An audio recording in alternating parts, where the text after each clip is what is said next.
Very pleasant good night, my beloved brothers and sisters in Christ and outside the body of Christ. Well, once again, this is your Christian brother, Eric Braxton, speaking to you all from his beloved country, Trinidad and Tobago, the land of my nativity, the land of my birth, Trinidad and Tobago, this wonderful island country that is in the blue Caribbean Sea. In this month of August 2018, where I'm teaching you all that A.J. Miller of Australia is not Jesus Christ. He's a fake. He does plain the sinister game of deception with the mind of the people of Australia and the rest of the world. How unfortunately on the part of AJ, but AJ Miller think he is winning that game of deception that he is playing. But at the same time playing with the word divine love, the divine love part, and claim that he is teaching the truth of God, which is not true, my dear brothers and sisters. And of course, Mary Susan Locke, who have wholly sold out to A.J. Miller, because now she are following him wholly and solely and accept the lie that he have told her. How unfortunately on the part of my dear sister, Mary Susan Locke. I come back to Thomas Leader, the filmmaker who went and interviewed Mary Susan Locke and A.J. Miller in Australia. Thomas Lee have left satisfied, really believe that he have done a good job by interviewing Mary Susan Locke and A.J. Miller. And Thomas Leader believed that everything A.J. Miller told him was the truth, and that everything Mary Susan Locke told him was the truth. And both of them did not engage in no form of deception, but all of them was genuine. Both of them was genuine, and they speak from the heart. And no deception wasn't play off on him. But I want to say to my dear friend and colleague and friend of England, Thomas Leader, if that is how you thinking and you believe that is exactly what took place between you and A.J. Miller and Mary Susan Locke, you have it all wrong, my dear friend. A.J. Miller have told you one set of lies, and also Mary Susan Locke in the process, believe it or not. But you was blind to that, my dear friend.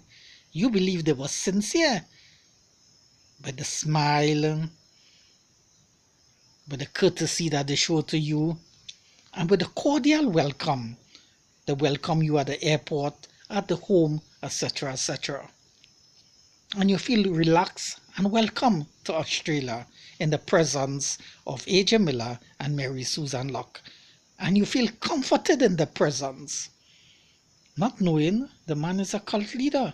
Whether you recognize that truth or not, in fact, that's how he is. And A.J. Miller will say he's not no cult leader, but that is exactly how he is. He will say, for instance, he tell you that he doesn't have a compound. It's true, he doesn't have a compound where he holds people there. You see, he does using a different strategy, my dear friend. And what is the strategy? It's true he doesn't have a compound like David Koresh in Texas and Jim Jones, another cult leader, where they have these people in a compound and they are slaves in the compound that can't come out, etc. and etc. That is true. A.J. Miller is allowing his members to remain in the house and to live the private life any part of the world, any part of Australia, but that's come to his seminars, his meeting. He's not he's not forcing them to leave their place to come to listen to him. That is true. I understand that. So in that aspect, A.J. Miller is speaking the truth.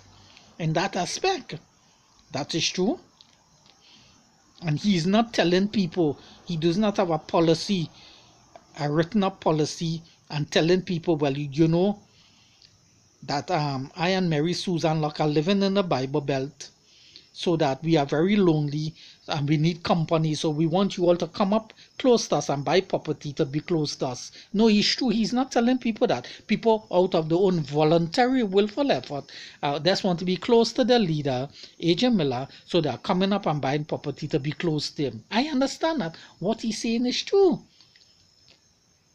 But in spite of that doesn't mean to say he's not a cult leader. He's still a cult leader. And that's a fact of the matter. And all he's trying to cover it up, he cannot cover it up.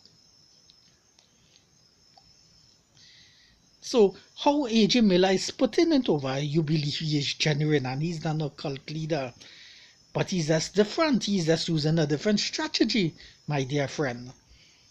And you haven't recognized that strategy, Thomas Leader, my dear friend. As I said, all these things that I'm saying with you, I've watched the interview, is not to embarrass you, my dear friend. You, Thomas Leader, have went there genuinely, with good intention, to really find out whether this man, whether his claim is really false or true. But I just want to say, in spite of all the interview and interaction with Mary Susan Locke and A.J. Miller, A.J. Miller is not Jesus Christ. A.J. Miller is a false Christ. He is playing Christ. And Mary Susan Locke is not the reincarnation of Mary Magdalene.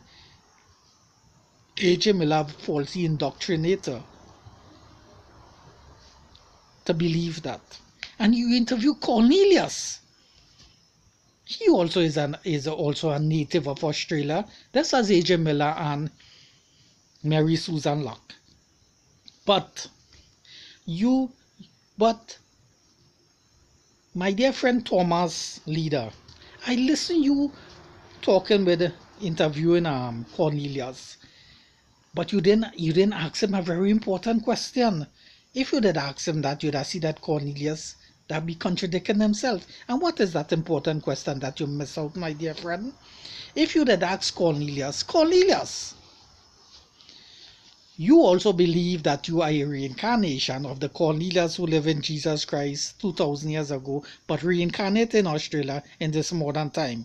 That's like A.J. Miller and Mary Susan Locke. Okay, let me ask you a question. Which district did you grow up in Australia? He will give you the Tongan district. Okay, fine. What school did you went? Who was your mother and your father? Who was your friends that you played with the kangaroo? And what game did you play? Can you remember when you were 7, 8, 10 years growing up? Did you know A.J. Miller or Mary Susan Locke? He will say no.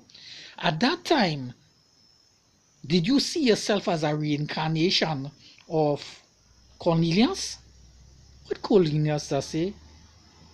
He does say no, because if he say yes, he'd be lying. He'd be lying.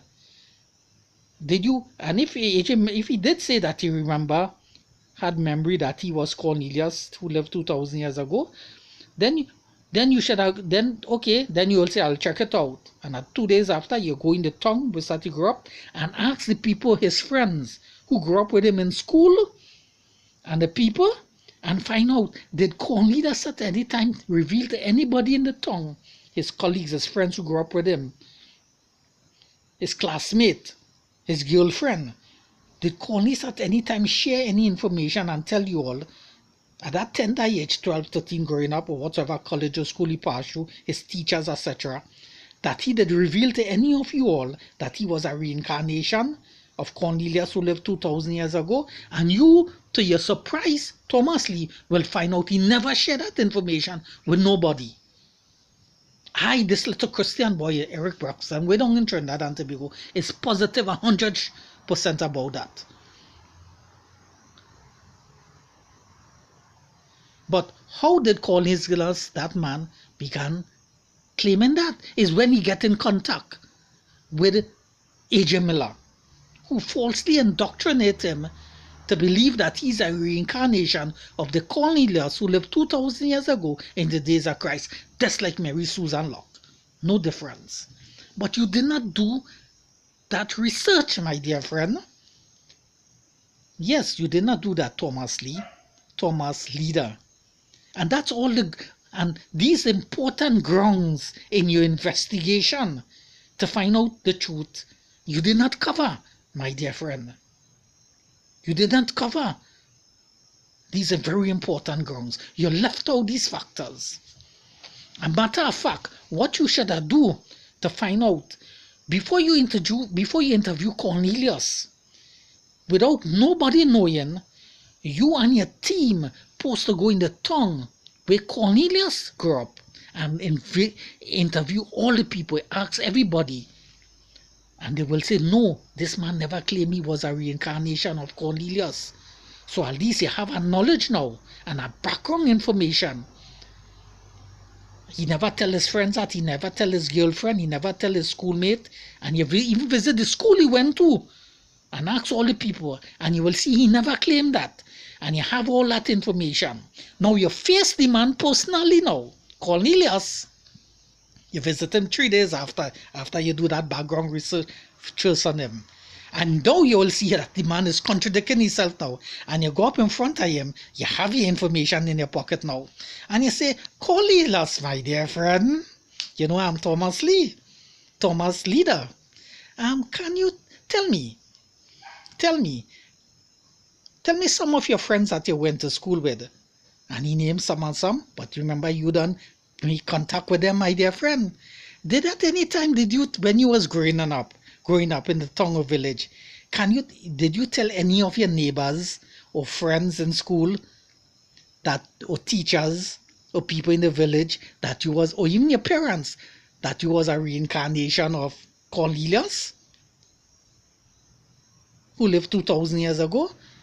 And to see your prize, he will say, if he say yes, you done interview the people and they say no. So the minute he say yes, he lying and he contradicting himself. So you detect him one time and you know that he's there on games, that's like A.J. Miller in games.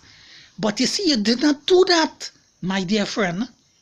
Thomas Leader, you did not do that. And that is a very important ground that you should have covered, my dear friend. But you didn't do that. Unfortunately, you have done your research and you're back in England.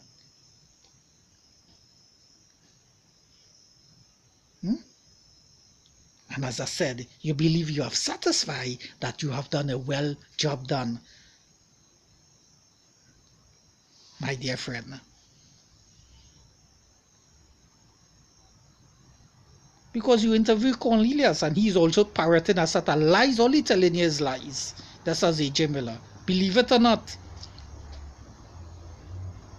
But if you do that, a very important background check, like what I telling you, you'd have find out, you'd have check that he lying and telling you lies in front of your face, my dear friend. You see, my dear friend? Well, brothers and sisters, so I hope if you happen to see this video, Thomas Leader, I pray that when you check back, you recognize that you make a mistake. But what can you do now, my dear friend? What can you do? But at least you will understand what I'm saying, my dear friend.